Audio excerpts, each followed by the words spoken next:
Second, let's pretend it's the evening of July 29th, which was the Errol Spence and Terence Crawford fight with Bud, man. He won by TKO in a knockout, and he pretty much just embarrassed Errol Spence. So we got to talk about this just for a second. There's some voicemail callers on here, too, that we're going to get to just in a second because I wanted you guys to leave your take. I want to hear your thoughts on it as well, especially if you take your time and listen to me. My thoughts on it initially was, this was a great fight. I thought it was good. It did not go the distance as I hoped for or as I anticipated, but Terence Crawford did win as I anticipated, and it was a great fight down the line. Like, I'm happy it happened. I'm happy I watched it. I'm happy we could say we witnessed Errol Spence and Terence Crawford. We can put those conversations of who's the better fighter to rest. But my thing is, anytime you can make a boxer like Errol Spence look silly in the ring, you are a damn good fighter. Now, Crawford, he did his thing. I could go on forever and ever and ever about how great he was in this fight. He was patient with his poor counters. He was simple, using the hell out of his straight jabs and landing all of his straight jabs. He didn't force any power punches that could have put him at risk. His defense was impeccable throughout the fight. Like, man, he was amazing. And it was a very high level IQ from Terence Crawford from what we've seen throughout this fight. He had control. He was focused, like he was just locked in. It was amazing on his perspective. Obviously, the guy who many people anticipated winning this fight was Errol Spence. Vegas had the odds in Errol Spence's favor, and it did not work out that way. A lot of people lost money for it. I would have actually won money, but I'm glad I didn't bet on it. But Errol Spence, hell of a boxer. I still think he's one of the best in this weight class and one of the best in this era. However, his defense was awful. It was god-awful throughout this entire fight, which is why he looked so awful throughout this entire fight, and Crawford embarrassed him the way he did. In this fight, Crawford landed over 50% of his total punches and 60% of his power punches on Errol Spence. As a fighter, you cannot allow this to happen. He is beating the hell out of you, and you're barely doing things to him. It was already said that Errol Spence, he was barely hurting Crawford when he was landing his punches, that he landed not frequently, I should say. He didn't really land too many punches. It was only 2 rounds where he landed 40% or over 40% of his power punches. So that tells you right there, it wasn't much going on for Errol Spence. He couldn't cook up that many things throughout this fight, but I thought he did an okay job at playing the space game with Crawford. He stood his ground. He showed his heart. And he didn't allow Crawford to continue to bully him. He tried. And that's why I say, like, it was a good fight. He really did try, but it just wasn't much you could do. And it's only so much you can do to a fighter when you're not hurting him. Because you got to think, man, the punches that you're landing and the punches that you hit somebody with, it's supposed to make them fatigued. It's supposed to wear and tear them down as you continue to go the distance, 7th and 8th and 9th round. But that wasn't the case. So that hurt Errol Spence. That put him at a disadvantage as well when you talk about the fight. Also, too, there was only 1 round where Spence landed more than 20% of his jabs on Crawford. Kudos to Bud for having a great defense, but you got to figure this out, man. You got to be able to land more punches and to make effective punches as well, because there was some taps that he got, but at the same time, if you're not hurting the man, there's only so much you can do.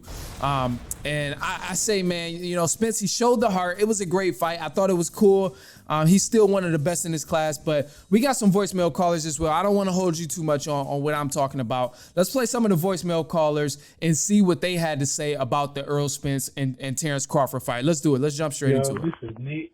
What's the deal, Nick? I really feel like Crawford just outboxed him all around. He had the speed, he had the defense.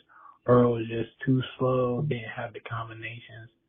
If there is a rematch, I know Earl's going to come back with more intensity, but we got to think about the same thing with Bud, because Bud been going at it for some time, but that's my take. Yeah, no. I agree with you for the most part. I think Spence did look a little slow. However, he landed the punches, but the biggest factor was that the punches he landed did not hurt Terence Crawford. I mean, you can only do so much. Even if he was landing more of the punches, if they're not hurting the guy, you can keep swinging all you want. It's just not going to affect him. So yeah, I agree with you. Terence Crawford, he did his thing. He definitely earned the fight, and he showed his ass by putting belt to ass to Errol Spence. So that's a great take, man. Definitely appreciate you for calling in. Let's do it. We got another caller right here. Let's jump into it. Yeah, man. This is ISO Cali. What's the deal? Tapping in from California, man. Oh, Cali. Man. The thing is, man, I just wanted to share my thoughts about this fight. I had faith in Spence. I had faith in Crawford as well to take it the distance. That boy Bud, he's just different. He's just a different beast. That boy just built different. I don't see nobody knocking him off the throne, man. He hard body, he's strong with it, man. He walking through opponents. You see what he did to Spence, man. You see how he put them paws on him. That boy touched everything but the bottom of his feet, I promise you. But it's good for boxing. It's good for the culture. It's good for the division. So I look forward to seeing these boys doing more for the sport. But shout out to Bud, man. He got the crown right now. That's facts. One of the things you mentioned that I definitely agree with, you said Crawford was a different beast. He proved to everybody on this fight that he was definitely a different breed.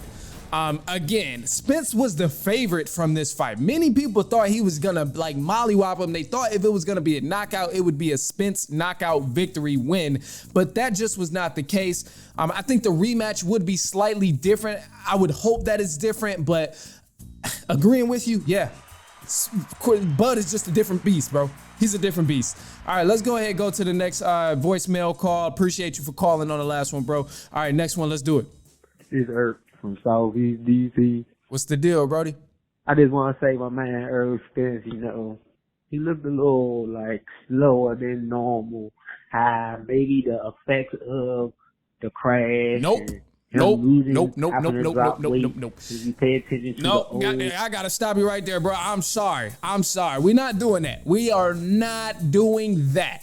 I'm not allowing that to be an excuse. If Errol Spence can go on national television and catch an ass whooping in front of everybody and millions of viewers, we're not about to sit here and give him no excuse that the car crash is the reason why he lost this fight. If the car, I know, you can't really place a time on the recovery of preparing after that and all of that. It's tragic. I get it.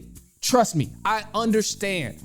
And I'm not saying, it doesn't have any sort of effect, but there was videos after the car crash where Spence was saying, oh, I feel like I punch harder, or media was saying he punches harder after the car crash. And if that was the case where that was still a factor in this fight, why the hell are we still letting this fight go on if he wasn't fully recovered to fight Bud Crawford at this point? So no, I can't allow anything in terms of excuses to go on about how Crawford or only won because Spence was still recovering or Spence gained a bunch of weight. No.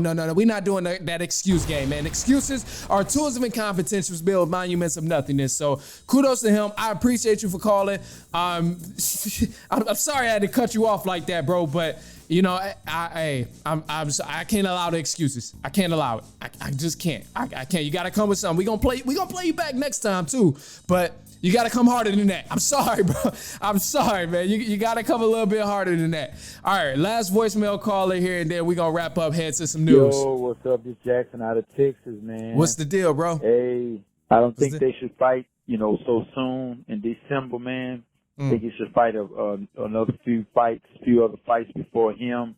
Okay. I think he's just a better fighter, man. Crawford just a better fighter, but fight other fighters to prepare, a little more and go from there. First off, I appreciate you calling in, bro. Second, man, I don't think. I agree with you. I disagree with you, actually. I don't think they should fight other fighters if they're going to do a rematch. Right now, they kind of got a feel for each other's style. So running it back in December, there's no issue with that to me. You already fought each other once. Come back again. Fix the mistakes that you made, more so on Errol Spence's behalf. Come back with a better defense. And then now you got a part two. And hopefully the part two is what we were expecting in part one, which is a closer fight in terms of stats and in terms of the visual eye test. But I don't think they should wait at any time, man.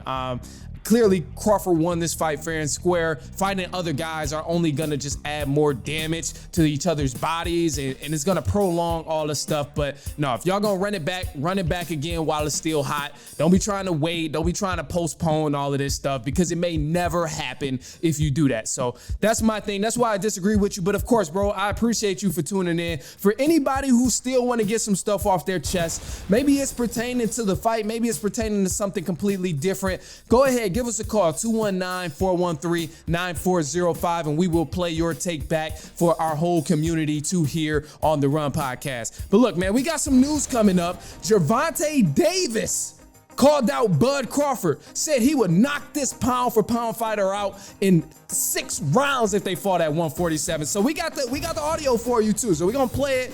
And then we're going to chop it up about that after we run through the rest of the news. But stay tuned. Don't go anywhere. And we will be right back.